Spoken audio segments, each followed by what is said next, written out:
এসেছে একটু গান শুনতে, কেউ এসেছে একটু কথা শুনতে।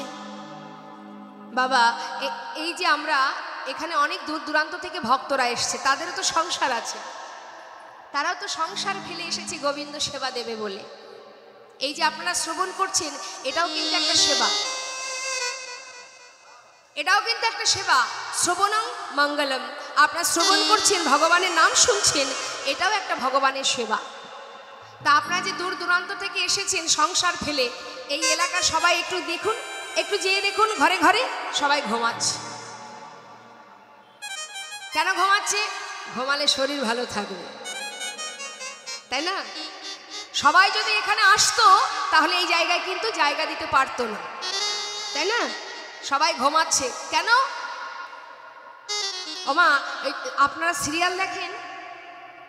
দেখেন? সর্বনাশ! কি এদিকে সিরিয়াল হয় না? হয় না মানে আমি তো জানি হয়। কি গো মা, সন্ধ্যা 6টা থেকে রাত্রি 11টা পর্যন্ত পরপর সিরিয়াল চলতে থাকে, যার কোনো শেষ নেই। কি তাই তো? সিরিয়াল বাই সিরিয়াল চলতেই থাকে। আর তারপরে কি হয়, ওই শেষে গিয়ে সিরিয়াল শেষ হলো, একটা ভালো কাপড় পরে একটু এই হরিবাসরে একটা চক্কর দিয়ে বাড়ি চলে গেল। এখন একদিন ভালো করে শুনবেন মা, এক ভক্ত আমাদের মায়াপুর ইস্কনের প্রতিষ্ঠাতা যিনি ভক্তবেদান্ত শ্রী প্রভুপাদ, তার কাছে জিজ্ঞাসা করছেন, প্রভু যারা তোমাকে ভালোবাসে তাদেরকে তুমি কি করবে, আর যারা তোমাকে ভালোবাসে না তাদের তুমি কি করবে?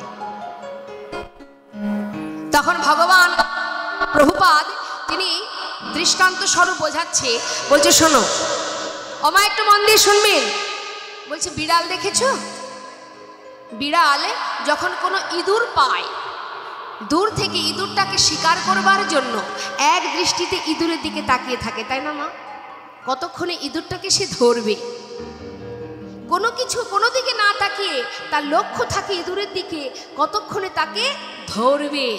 এবার সেই ইঁদুরটাকে যখন ধরবার জন্য মনস্থির করে সেই ইঁদুরটাকে ধরবার জন্য ছুটে যায়, ছুটে গিয়ে ইঁদুরটাকে নিজের গালে যে দাঁত আছে দাঁত দিয়ে তাকে জোরপূর্বক একেবারে হিংস্র বাঘের মতো ছুটে গিয়ে তাকে কামড়িয়ে ধরে টানতে টানতে নিয়ে এক বনের ভেতরে তাকে ছিঁড়ে টুকরো টুকরো করে দেয়, দিয়ে মাংসটা খেয়ে নেয়, তাই তো মা?